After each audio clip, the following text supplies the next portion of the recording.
Yo, yo, yo. Welcome to NS9 Postgame Show on Pittsburgh Baseball Now. I'm your host, Anthony DiNardo. With me, we got Tyler on the show. I can always count on you, man. Unlike Jim, but it has been a while. Hey, a new background. Yeah. Again, much of why it's been a while. Again, I can understand, though, why you've been away, but maybe you can tell us, indulge a little bit. So I bought a house. And there it is. I got my new little post-game show office area. We got some work to do here, but it'll do for now. Better internet. It's a big thing here. Yeah, better than whatever that thing was before, right? I'm not stealing internet from McDonald's anymore. Nice. But I mean, look, the internet connection's even better where you're at now. I can see you. You don't look like a potato. Yeah. Congrats on the house, by the way.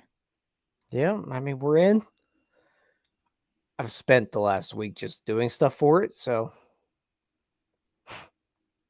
I just read the comments and it just sidetracks me. Yeah. No, I hear you. That's where I'm at. That's why I'm talking about the house I bought. Why you guys even bother doing this? Yeah, I mean, I guess we should talk about this Pirates game that we're doing the post-game show for. The Pirates lose again. Yeah. Not surprisingly, to the Phillies, 2-1 today. Once again, does go into extra innings. Once again, the bad team finds ways to lose. And that's literally what happened today. To briefly sum this game up, two actually decent pitching performances. The lack of offense really helps the other side out a bit. But, it wasn't just like this. The team did get obliterated. They certainly had a chance to win.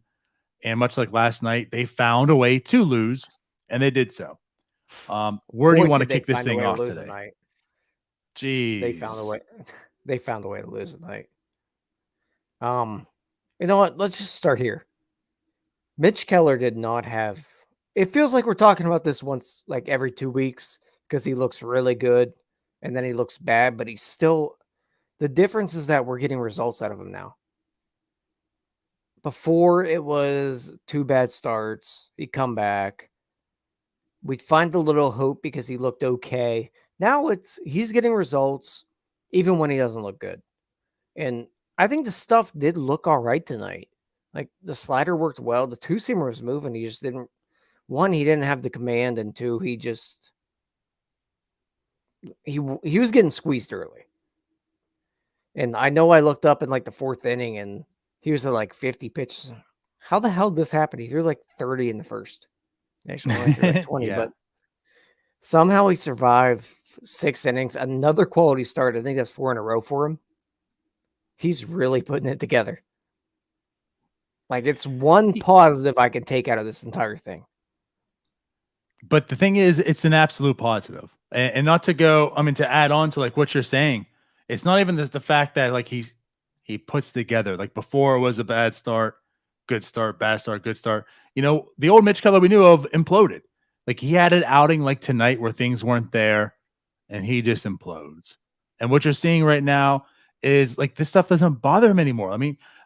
Not to try to be a psychologist again, and get into the mindset of Mitch Keller, but it's like all the mentality stuff that was in the past, right? That you talked about, the reason why it goes down the AAA, AA, whatever. And now I forget his name. The old pitching coach, Joe Hanrahan. Yeah, Hanrahan, right? Even Hanrahan is talking about it a bit. Like, I just need him to go out there and just throw. Like you're not seeing that Mitch Keller anymore. The confidence he has now, the makeup now, you like that. And right today, the stuff wasn't all there. But like on top of it too, you're talking about the sinker. It's nice when things aren't there. You can allow hits to happen. Your defense help you out and such. Couple things of note, which this was to the Fox broadcast actually. So of the 20, now I'm going to get this wrong, I think. Of the 29 hits off his two-seamer, 26 have been singles, I believe is what I saw on the broadcast. Tonight he did give up a home run, a solo shot, which again, that's also something new, right? Every home run was like a 3-run shot because he allowed 2 base runners on by walks. So a solo shot today, his 4th home run since May 29th. So like he's keeping the ball in the park, he's limiting damage. Even when his stuff isn't there, he can get through and keep you in a game, as shown tonight. Yeah, I do think if we look at it, there might be something to do with the ball. Like, obviously, he's able to go back to the two-seamer because baseball changed. But, man, he's finally got an out pitch that he can go to. We saw it in the first inning. He had the bases loaded. The Phillies just did absolutely dumb things tonight. Even dumber than the Pirates, and they still won. Yeah. But he was able to work through that. The slider still looked fantastic tonight. But he's got a fastball that he can lean on a little bit. When guys are on, he can get that ground ball now. Mm-hmm. And that's been so valuable to him. I mean, even the home run, I think it was a 4-seamer that he just left up. But it was a solo shot, like you said. So we're seeing, I mean, he's in the 3s of an ERA since he switched to this 2-seamer. Like, it's mid-3s. Oh, yeah. And that's a very, very valuable pitcher that you can have in your roster with, I think, 4 years of control, maybe 3, probably 3. I think he's free agent in 2026, if I remember correctly. That's a guy that That sounds about really, you can keep around for a long time that is really coming into someone. Yeah, 3.32 ERA since throwing the two-seamer for Mitch Keller. That's fantastic. And again, I mean, that's right. That's fantastic. That's more than you could ever expect of from Mitch Keller. I mean, seeing that it's a long enough sample size to start really buying into it. I mean, again, we're not saying he's going to be a low 3 ERA type of guy going forward and such, but he's showing confidence and a lot of confidence. And like, what more can you ask for from Mitch Keller? So honestly, he's looking like probably a number 2 type of guy right now. Yeah. Like we all envisioned he would be. Right. No, as Anthony asked, how many top 100 prospects would it take for you to trade away Keller at the deadline? I'm not trading Keller. Ty. I'm not trading him. And there's going to be rumors coming out about Mitch Keller probably. I'm not trading him. Yeah. I've seen this. I've seen this movie. Not any involving top 100 prospects, right? No. There's no way a team is giving up enough to get what it would take to trade him. I'm fully with you. This kind of goes into, I think it's a good segue, and not that we're going to talk about a lot tonight, especially, or just right now in general, but like everything we talked about with like Joe Musgrove. You're not just going to make the trade right now because if anything, you want to hang on to him and maximize the return. If you do, even if you are entertaining trading him, you're not going to do it now. If this is what you believe in. Yeah, but even with Musgrove, that was 2 years ago. At this point, the Pirates really should be looking at a year, maybe 2. We don't want to, but maybe 2 out of contending. You need a Mitch Keller on your staff if this is who he is. Like Joe Musgrove, you can make the argument because the contract's coming up. He's going to be a free agent. I don't like the argument, but you can make it. With Mitch Keller, you have time. This is a guy that you want in your rotation going forward for the next competitive Pirates team. Yeah. No, and that's not even an argument here I'm having with you at all. Like, I want Mitch Keller because I want Mitch Keller. But if you're even entertaining the fact of trading Mitch Keller, I don't think now is even the time to do it. I think you want to give him a little more exposure to this, maybe have a little more backing, right? In thinking that Mitch Keller is this type of guy before you even entertain it. Like you're saying, even if you do, you're not going to get the value in return of what you really should get, because this is going to be another guy you look in a couple of years and say, why do we give up Mitch Keller for just this package? But regardless, anyways, yes, Mitch Keller, very, very good start tonight.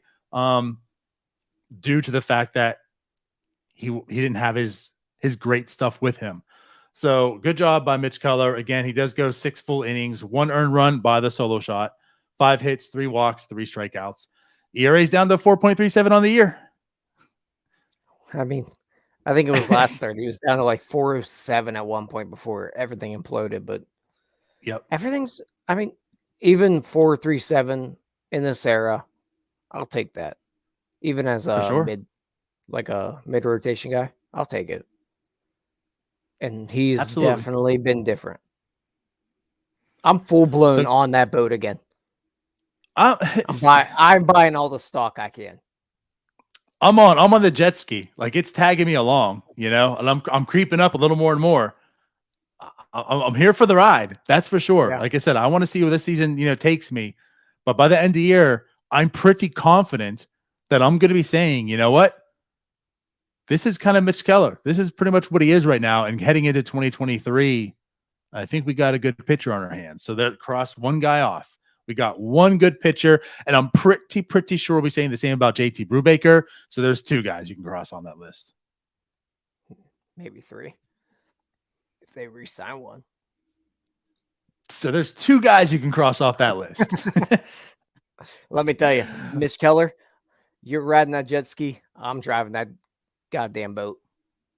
All right. Well, I hope you're sober enough. Don't crash this boat, Tyler. We need Mitch Keller to be good. Hey, I'm not weaving in and out. I'm not trying to get you off that jet ski. I'm driving straight. Good. I'm That's what I pulling like your to ass hear. ahead. Straight to contention. All right. So Mitch Keller, good. Do we need to get into the rest of the game? Can we end on that? Can we just say Mitch Keller was good? We good and here. Just stop the show. Let's wrap this thing up. Stop the count. All right. Let's move on. So, I mean, theoretically, the rest of the bullpen did their job. Manny Banuelos came in. He got through it. Underwood came in. He got through it. Crow looked better than last night. I'll put it that way. So that's when Will Crow came in. It's about the time my buzz started setting in. So that's when I about tuned out. I feel bad for you, man. Like you lasted all that time. Yeah. Yeah. Damn. And then I looked up and was like, oh man, this is a quick game. This is about 9:30 then. And then I looked back up and the Pirates were being Pirates.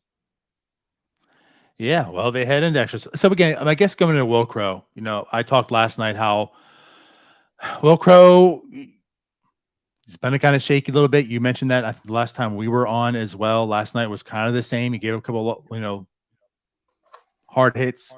Tonight was better. Tonight was a little more effective. He looked better as well. Scoreless, no hits, a strikeout. Anything that stood out for you from Crow that you want to talk about? I mean, not really.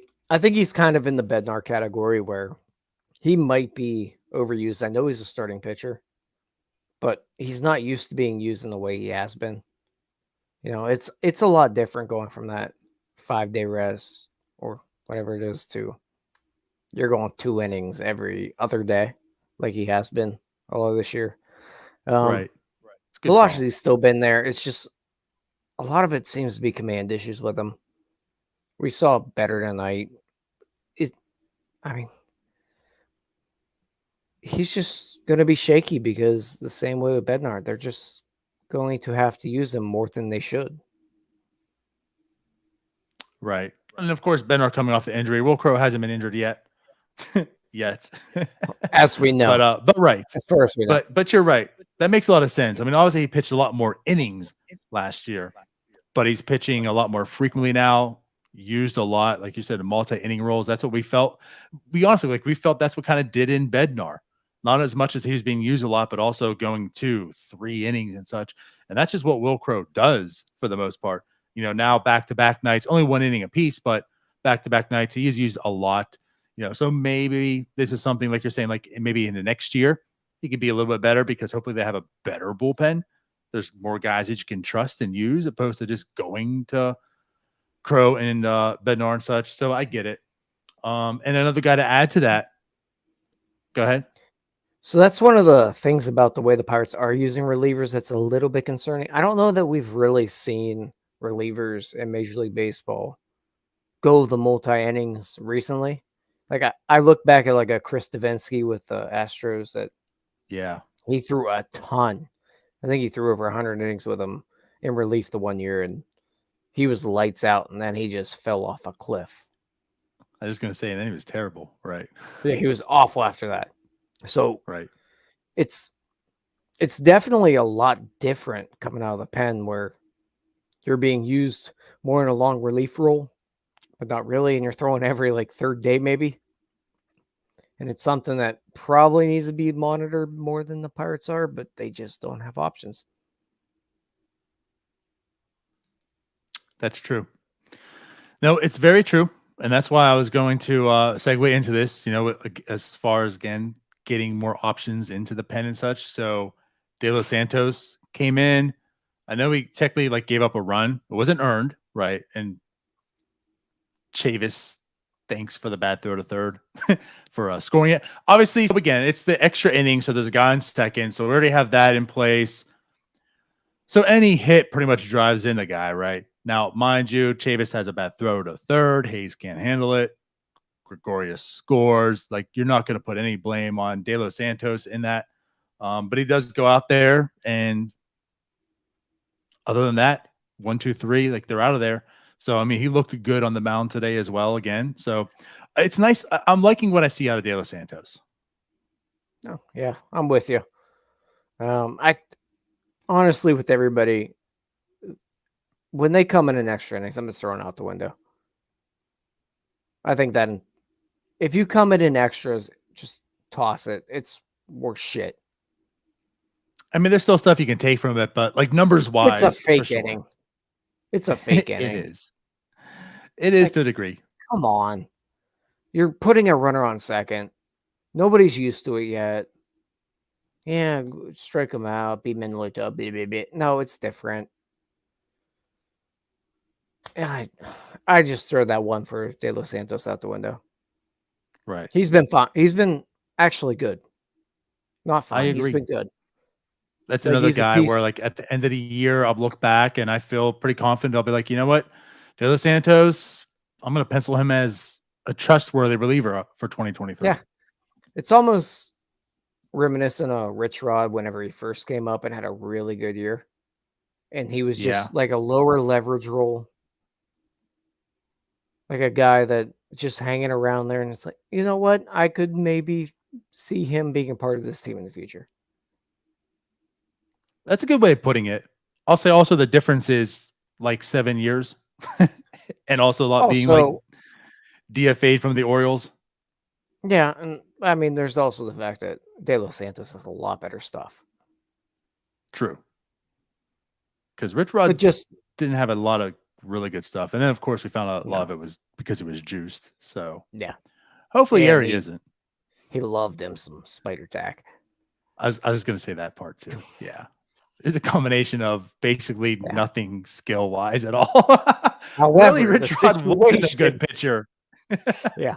But the situation of him being a low leverage reliever that you could maybe count on. Right. With some enhancements. Yeah. Right. All those enhancements, he still threw 92. Yeah. Just crazy. But I guess I get the idea of what you're saying, right? Like, he's in low leverage right now, but you can certainly see he probably could be effective. Like, we're intrigued by Rich Rod, and he became that. Yeah. So I could certainly see Yeri De Los Santos going in those footsteps in that sense. The bullpen's hopefully starting to come together for the future. It's just annoying that it's taking as long as it is to build a bullpen. Yeah. It's just lacking like another piece. Like, I feel like you got Bednar, you got Crow, those De Los Santos. Like, there's one man who could just hold it all together, who's in AAA by the name of Holderman. Like, if he was here, but he's just in AAA still, because I understand. I get it. But again, like, with that 4 going into next year, that's something where I look at and say, these these group of 4 guys, I can feel pretty confident and safe in using them. And then that's going to take a lot of stress off of Bednar and Crow, and of course the other 2 that we just mentioned as well. So Yeah, yep. I mean, you hope so, but it's also, why is it taking so long to build a bullpen? Well, why is it It's taking not that so hard long to build to a have baseball team. guys not named Greg Allen or Josh Famier batting second in the lineup? But they do. Why on God's green earth are we on national television and hitting Greg Allen second with our 6'7" alien-looking shortstop on the bench? Let's talk about the Cruz thing first, because there was a lot of discussion on Twitter, people going back and forth in regards to that. So, obviously, O'Neill Cruz gets the night off tonight. There is a lefty, so Ranger Suarez took the mound. Had a fantastic year last year, by the way. This year hasn't been the same guy. Albeit if this is the first time you're watching him tonight, how he carved up the Pirates, you would think he was like Max Scherzer, but he isn't. But he's normalized this year. It's not as if you're facing like this devastating left-hander. It's Ranger Suarez, basically his second full season in the majors. He's good, but it's not like he's great. But yes, so O'Neill Cruz on national TV sits. I assume you're on the side as well, where it's like, why? Were you outraged about it? Just kind of upset? What's your take on that? I was annoyed. I was just wildly annoyed by it. Like, why is he on the bench on a nationally televised game? And why last night is he hitting 7th again? And why is Greg Allen hitting 2nd? Just at this point, I want to know who is setting the lineup. Because if it's Derek Shelton, he must not want to have a job for the rest of his life. On no planet is any of the lineups he's put together. On no planet can he walk into a interview for a manager job and say, I deserve this job. There's no way. Everything he has done has been pathetic lineup-wise. And that's why it makes me question, there's no way this can come from him. Because any manager that is 120 and 202, well, 203 now, is getting another managerial job. He's been pathetic. So it makes me think there's no way he's the one coming up with it. Like, this has to be top down. There's no way a guy that is going to go in the offseason begging for a job is putting Greg Allen second, a guy that has never hit a baseball in his life. Greg Allen is absolute dog shit. He's worse than Anthony Alford. Well, he's 3 for 25 this year since coming up to the Pirates. 3 for 25. Your 2-hole hitter, 3 for 25. He had a negative 13 weighted runs created plus coming into today, and he hit second. O'Neill Cruz, and it didn't get better. No, he's awful. Like, at the very least, I can handle Kevin Newman. I can handle him being at the top of the lineup because I guess the results are there. He sucks still. It's fine. I can deal with it. Greg Allen blows.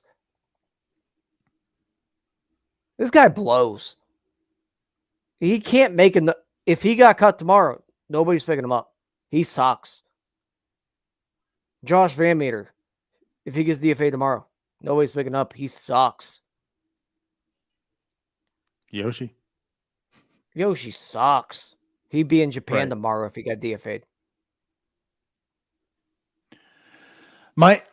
So going to the Cruz thing, I don't think I was as upset as a lot of other people. I mean, of course, yeah, it's national TV. It's O'Neill Cruz. He can do some crazy things, and he's in the spotlight. That's kind of cool, right?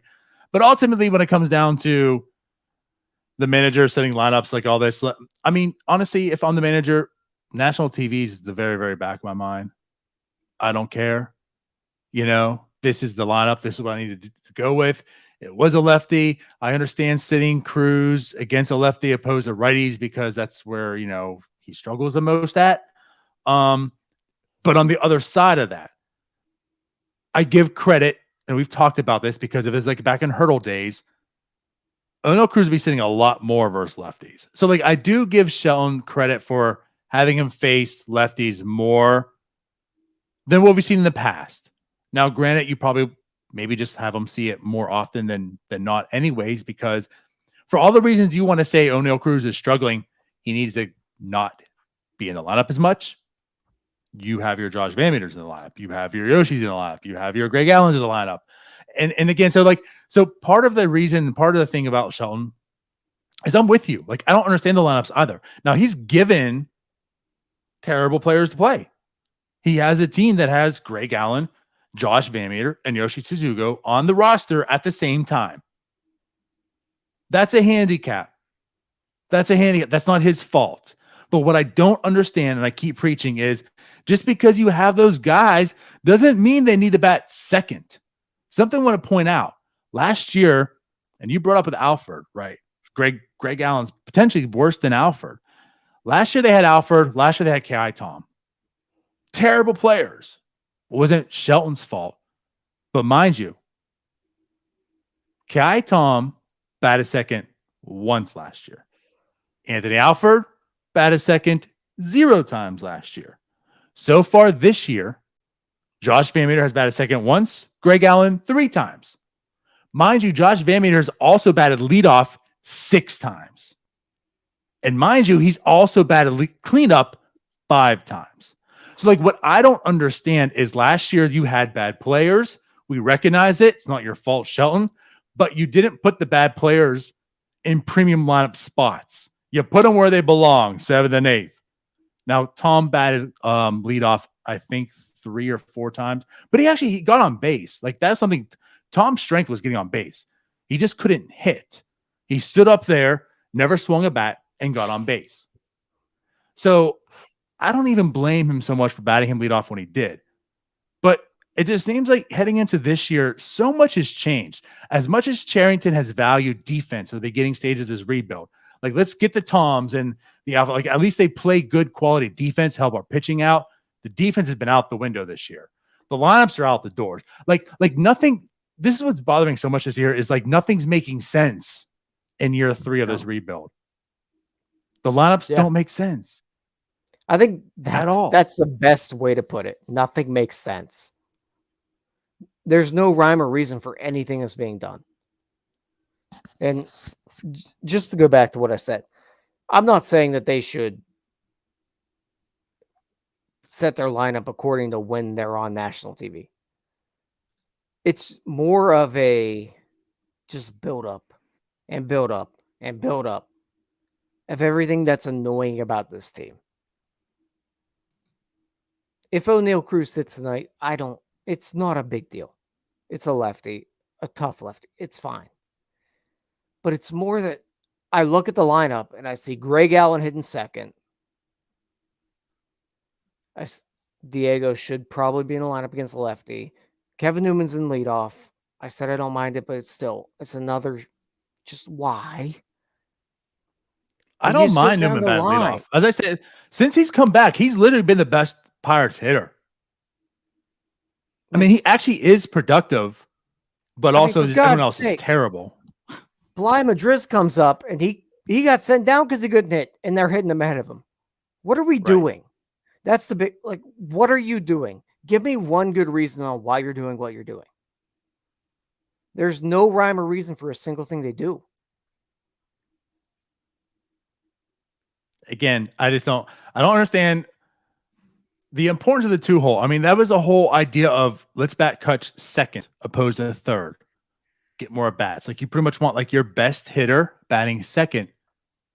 Analytically speaking, that's pretty much where we're at. And that's what we're seeing a lot in baseball. I mean, where does Juan Soto bat? He bats second, right? Now, granted, a lot of it's because he gets on base 95% of the time by walk. But regardless, like you're batting second, your best hitters most likely. How does Greg Allen fit that mold? How do you, as a major league manager, take your pencil and think Newman makes sense? And then the second name to come to mind is, hey, Greg Allen. Yes. It has like makes perfect sense. 3.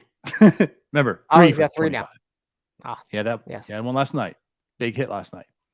So again, we're not going to go too much long on this lineup construction, but it Just is wait just until something this that team just is competitive. boggles my mind. So DiNardo, let's when this get to team's the competitive, offense. we're gonna do nothing but bitch about it. Well, I don't know, because when this team is competitive, I'm not sure who's at the realm. Yeah. I hope to God it's not Shelton because they won't be competitive if he is. As much as we Because harped on, either way, go ahead. he's terrible at lineup construction, or he's just a whipping boy. And it could be both. I don't know. That's what we're saying. Again, like as much as we harped on his bullpen usage, it's gotten better this year. We've given him kudos in that regards, but it just seems as if like now it's something completely different. And again, I understand. Like he's given dog shit for players. I get it. Yeah, but like my dog poops in the yard all the time. I walk to the ones that are easiest to clean up first. There you go. There you go. All right. So with the lineup, with the offense, the lack of offense, I should say, because again, they made Ranger Suarez look outstanding tonight. I mean, he was perfect through 3. He ends up going 6 innings, 3 hits, 1 walk, 8 strikeouts. Oh boy, Pirates. So Chavis, it's a lefty. Chavis does Chavis things, except for his first Yeah, at that bat. was bad. Look, dumb. I mean, that ball was never in the strike zone. I think it ended up about Yeah, 2 that feet looked off the bad. plate, and he swung the whole way. But yeah, Yeah, the first time that at looked bat, like he looked bad. yeah, that was one of those. I was guessing something different. Yeah, he was. But he does end the day 2 hits. Cal Mitchell has a home run. Cal Mitchell, he's doing some things this time around. He had a home run the other night, had a home run tonight. Again, this is a guy I would rather see. Like, let's have him here. He's up here. I don't mind him being here. His first time up, you saw some things, right? Then he struggled, went back down. But again, 2 home runs since coming back. He's looked maybe somewhat okay so far. Yeah, I'd rather see Jack Sawinski, but I'd rather see Cal Mitchell than whatever other shit show they're tossing out there. There you go. But he does have a big home run, and that's your offense. That's big. Oh, I'm sorry. Kevin Newman had a hit. That's your offense. I now can cease to talk about it. 4 hits tonight, 2 by Chavis, 1 by Newman, and the home run by Cal Mitchell, which was the only one that mattered. That was the only run that the Pirates did score. They do have Dude, I just want the trade deadline to happen. Be careful what what are we doing here? Can we just get to the trade deadline? Because at that point, hopefully, we don't have to watch this shit show. Do you want to talk about Charrington's quotes, more or less how he said that there will be a whole like roster turnover after the deadline? I'm not gonna lie, I missed all that. I've been moving, big thing. That's true. So there's hope at the end of the tunnel, actually in the middle of the tunnel. August 2nd being the middle of the tunnel. I don't know what it means. I guess we'll have to wait. Theoretically, you can say that's going to happen with trades, but I'm hoping and anticipating this also means that, like, hey, we're done. Josh Van Meter, Yoshi, like all these guys can be purged. We can move forward without them. We've made these deals. We'll bring up some of the younger talent and such. That's what I anticipate those quotes to mean and go for. But I mean, he did say it at least that there will be a roster turnover once the deadline passes. So this could be the last few days that we're talking about some of these guys, hopefully. God, I hope so. I don't buy it, but God, I hope so. Like Tyler, I just want to mention something. The Pirates have lost 6 in a row, lost 2 back-to-back extra inning games, have looked awful, and we're still here every night. We're 35 minutes in right now talking about these Pirates. I don't know how we do it. I don't know how we do it, man. Why? So, anyways, Hayes still struggling. Yeah. it was encouraging seeing those two. That one game he had 2 hits, both up the middle. Then he had the home run. Struggling still though. I don't know. That's rough. Brian Reynolds probably coming back tomorrow. It sounds like from the paternity leave. God, I hope so. Well, no, stay on the paternity leave till after trade deadline.